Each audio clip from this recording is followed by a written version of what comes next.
मैं हूं करुण कुमार और खबरों की शुरुआत करते हैं गुजरात की खबर से, जहां पर विधानसभा चुनाव में बीजेपी को प्रचंड जीत मिली है। ऐसे में भूपेंद्र पटेल प्रधानमंत्री नरेंद्र मोदी की मौजूदगी में आज गांधीनगर में गुजरात के मुख्यमंत्री पद की शपथ लेने वाले हैं। जी हां, शपथ ग्रहण में शामिल होने के लिए प्रधानमंत्री नरेंद्र मोदी रविवार रात अहमदाबाद पहुंच चुके हैं।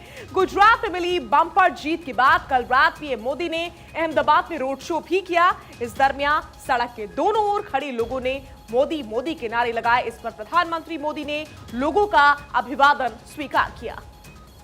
आपको बता दें, शपथ ग्रहण समारोह आज दोपहर 2 बजे है। भूपेंद्र पटेल के शपथ ग्रहण समारोह में पीएम मोदी के अलावा अमित शाह, राजनाथ सिंह, जेपी नड्डा, योगी आदित्यनाथ समेत तमाम बड़े नेता शिरकत करेंगे। मंत्रिमंडल में 20 से 22 चेहरों को जगह दी जा सकती है, ये बताया जा रहा है। इनमें 9 कैबिनेट और बाकी राज्य मंत्री बनाए जा सकते हैं।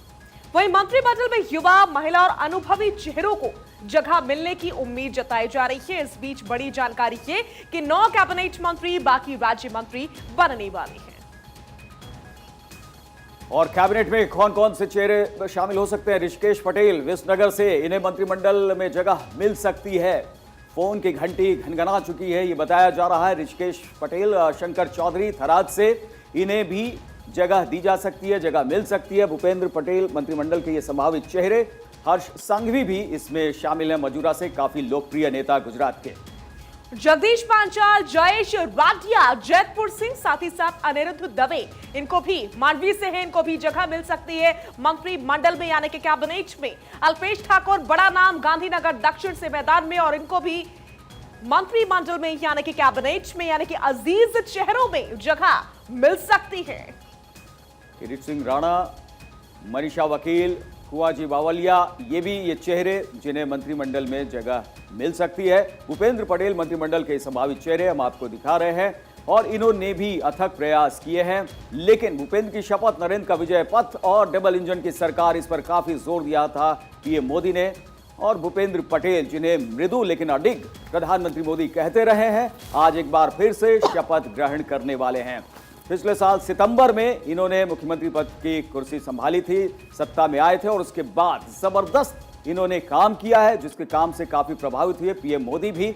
और इसीलिए पीएम मोदी हमेशा इन्हें मृदु और मक्कम यानी कि अडिग कहते रहे, और इनकी यही खूबी लगता है कि दूसरी बार सत्ता में लाने में काफी मदद की प्रधानमंत्री मोदी के साथ साथ।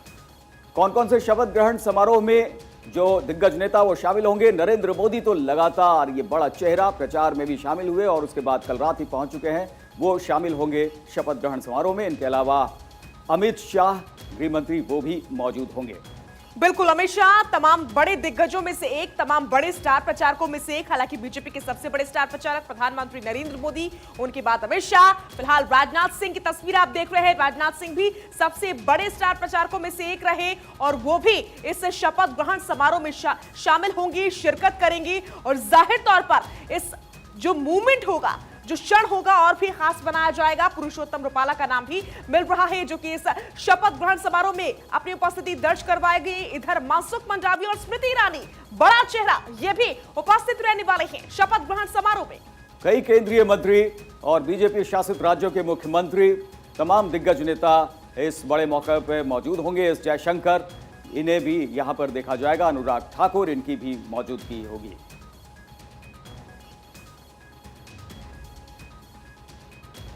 और इसी खबर पर ज्यादा जानकारी और बातचीत के लिए हमारे सहयोगी मनीष देसाई अभी इस समय ग्राउंड जीरो से हमारे साथ जुड़े हैं। मनीष, अभी इस समय आप उस जगह पर मौजूद हैं जहां पर शपथ ग्रहण समारोह होने जा रहा है, और हम उन लोगों के नाम बता रहे हैं जो कि इस शपथ ग्रहण समारोह को और भी ज्यादा खास बनाने वाले हैं, जिसमें प्रधानमंत्री नरेंद्र मोदी का नाम शामिल है, अमित शाह का नाम शामिल है, साथ ही साथ राजनाथ सिंह और स्मृति ईरानी का भी नाम शामिल है। अभी इस समय ग्राउंड जीरो से क्या जानकारी?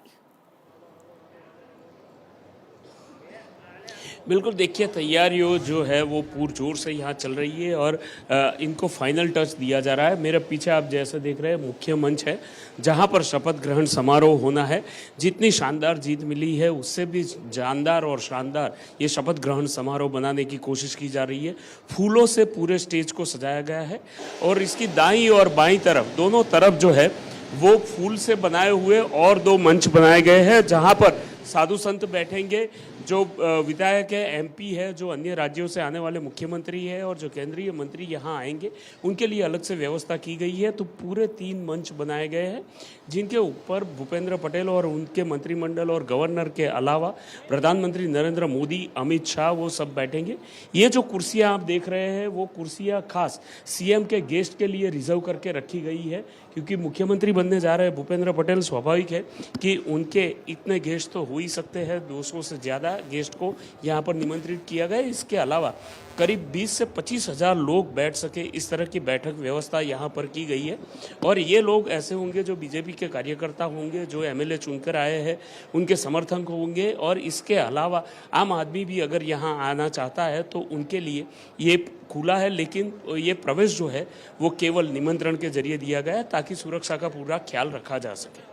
बिल्कुल मनीष, लगातार जो है ये बात होती रही है भूपेंद्र और नरेंद्र की। प्रधानमंत्री मोदी भी इस बात को उठाते रहे हैं और जिस तरीके से नरेंद्र मोदी बिना मंत्री बने हुए सीधे मुख्यमंत्री बन गए थे, वैसा ही भूपेंद्र पटेल के साथ भी हुआ कि वो अहमदाबाद विकास बोर्ड के अध्यक्ष रहते हुए उसके बाद जो है वो सीधे चीफ मिनिस्टर बन गए विधायक चुनने के बाद। तो क्या इसे देखा जा सकता है कि जो प्रधानमंत्री में करिश्मा है कुछ भूपेंद्र पटेल में भी वैसा ही देखा जा रहा है और इसीलिए जो है पिछले साल उन्हें मुख्यमंत्री बना दिया गया और अब यहाँ पर जो कामयाबी देखने को मिल रही है, कुछ पूरा श्रेय नरेंद्र मोदी के साथ साथ भूपेंद्र पटेल के कंधों पे भी दिया जा रहा है। और साथ ही साथ क्या उनके कुछ पसंदीदा भी विधायक है जिन्हें मंत्री बनाया जा सकता है? बिल्कुल, देखिए भूपेंद्र पटेल की अगर बात करें तो स्वभाव से बहुत सरल और एकदम डाउन टू अर्थ रहने वाले आदमी है। बिल्कुल सरल और सालस नेचर के हैं और यही उनकी खासियत कही जा सकती है, जिसके कारण वो नरेंद्र मोदी के प्रिय रहे हैं और मंत्रिमंडल में भी जितने उनके साथी थे उन सब में वो प्रिय रहे हैं। और यही शायद वजह है कि जिसके कारण उनको इतना भव्य विजय भी मिला है, 156 सीट, जो कि एक रिकॉर्ड है। हालांकि नरेंद्र मोदी की जो मेहनत थी उसको कहीं नजरअंदाज नहीं किया जा सकता और जो सबसे बड़ा चेहरा है बीजेपी में वो है नरेंद्र मोदी का। लेकिन नरेंद्र मोदी स्वयं इस बात को बार बार कहते रहे, डबल इंजन की सरकार, नरेंद्र और भूपेंद्र की सरकार, और जो रिकॉर्ड नरेंद्र ने बनाए थे उसे तोड़ने के लिए वो भूपेंद्र पटेल का नाम हमेशा ही लेते रहे हैं। तो ये इनकी खासियत है। इनमें कुछ तो ऐसा स्किल होगा कि 1.5 साल पहले जब पूरी सरकार बदली गई तो किसी और को नहीं, सीधे ही भूपेंद्र पटेल के नाम पर एक मोहर लगी और इन्होंने 1.5 साल सक्सेसफुल सरकार चलाई, ऐसा कह सकते हैं, क्योंकि यही वजह है जिसके कारण 156 सीटों से बीजेपी को भव्य विजय मिली। और वो पूरा सेहरा नरेंद्र मोदी के साथ साथ अगर किसी को जाता है तो वो भूपेंद्र पटेल के सर पर जाता है। और भूपेंद्र पटेल की यही सालसता और निखालसता जो है, वो सरल उनका जो नेचर है, जिसके कारण उनके मंत्रिमंडल के साथी भी उनके दोस्त बन ही जाते हैं, चाहे उनकी पसंद के हो या ना हो। और भूपेंद्र पटेल का नेचर इस तरह का है कि वो कभी भी अपने मुंह से अपने कोई भी साथी का या अपनी पसंद के उम्मीदवार का नाम नहीं लेते हैं। वो हमेशा ही बहुत बड़ी बात मनीष अभी इस समय आप कह रहे हैं, लेकिन मैं ये भी समझना चाहूंगी जो कैबिनेट आज तैयार होगा, जिसकी तस्वीर हमारे सामने होगी, क्या उसमें जातियों को भी महत्व दिया गया है? किस तरह से इस कैबिनेट को तैयार किया जा रहा है? बिल्कुल ये स्वाभाविक है, बिल्कुल ये स्वाभाविक है। देखिए इसमें तरह तरह की जातिगत समीकरण जो है वो काम कर रहे हैं। ओबीसी को स्थान दिया जा रहा है, आदिवासी को स्थान मिलने की संभावना है। इसके अलावा पाटीदार, स्वयं भूपेंद्र पटेल जो है वो पाटीदार समाज से आते हैं और इनके अलावा और भी 4-5 चेहरे ऐसे हो सकते हैं जो पाटीदार है, उनको स्थान मिल सकता है। तो जातिगत समीकरण स्थान ध्यान में रखे जाएंगे। साथ ही साथ जो सीनियोरिटी है वो भी ध्यान में रखी जाएगी, क्योंकि कई ऐसे मंत्री होंगे जो पहले भूपेंद्र पटेल के साथ काम कर चुके हैं 1.5 साल में और जो वर्षों से यहाँ पर काम कर रहे हैं, विधायक के तौर पर 4-4, 5-5 बार चुनकर आए हैं, ऐसे विधायकों को भी स्थान मिलेगा। इसके अलावा महिलाओं को भी स्थान मिल सकता है, कम से कम 2 से 3 महिलाओं को स्थान मिलने की पूरी संभावना है। तो एक तरह से देखें कि मंत्रिमंडल में ये सारी चीज़ें, सारे फैक्टर्स जो है वो ध्यान में रखे गए हैं, उसी के आधार पर ये नाम जो है वो तय हुए हैं। बिल्कुल मनीषा, आप नजर बनाए रखिए। एक बार फिर से मैं आपके पास लौटूंगी। इस बीच वरिष्ठ पत्रकार दीपक राजानी हमारे साथ जुड़ चुके हैं। दीपक जी, जानकारी ये मिल रही है कि शपथ ग्रहण समारोह में बड़े नेता शामिल होंगे। प्रधानमंत्री नरेंद्र मोदी, अमित शाह, राजनाथ सिंह, स्मृति ईरानी, ये तमाम वो बड़े चेहरे हैं जो अपनी उपस्थिति दर्ज करवाएंगे। लेकिन साथ ही साथ जातियों को भी खासा महत्व दिया गया है कैबिनेट को तैयार करने के लिए। आप इसे किस तरह से देखते हैं गुजरात की राजनीति के तौर पर? शाजिया, सबसे बड़ी बात यह है गुजरात पॉइंट ऑफ व्यू से कि जो लंबा मंत्रिमंडल होने की जो बात थी वो खारिज हो गई है। अभी सिर्फ 16 मिनिस्टर ही सीएम भूपेंद्र पटेल के साथ ओथ लेंगे, यानी कि शपथ लेंगे। पहले ऐसा माना जा रहा था कि 24-25 लोग मंत्री पद की शपथ ले सकते हैं, क्योंकि इस बार बीजेपी को बहुत बड़ी मार्जिन पे सीटें मिली है। 156 एमएलए चुन के आए हैं, तो ऐसा माना जा रहा था। लेकिन मिनिमम गवर्नमेंट मैक्सिमम गवर्नमेंट की फॉर्मूला से भूपेंद्र पटेल आगे बढ़ रहे हैं, नरेंद्र मोदी और अमित शाह की फॉर्मूला के तहत। यानी कि अभी क्लियर हो गया है कि सिर्फ 16 मिनिस्टर भूपेंद्र पटेल के साथ शपथ लेंगे। बात आपने की कि बहुत बड़े गेस्ट शिरकत करने वाले, तो बिल्कुल प्रधानमंत्री नरेंद्र मोदी और गृह मंत्री अमित शाह कल रात को ही अहमदाबाद पहुंच गए हैं और आज सुबह से अहमदाबाद एयरपोर्ट पे वीआईपी का जमावड़ा लगा हुआ है। एक के बाद एक वीआईपी आ रहे हैं। बहुत सारे स्टेट के चीफ मिनिस्टर्स भी आने वाले हैं और बीजेपी के सीनियर लीडर्स भी पहुंच रहे हैं।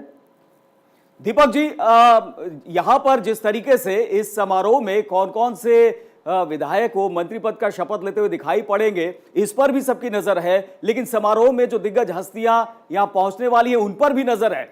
इनको लेकर क्या कुछ कहा जा सकता है? इससे किस तरीके के संकेत और संदेश दिए जाने की कोशिश है? इस हिसाब से गुजरात में जो वीआईपी आने वाले हो तो गेस्ट की तरह आएंगे, उसकी बहुत खास चर्चा नहीं है।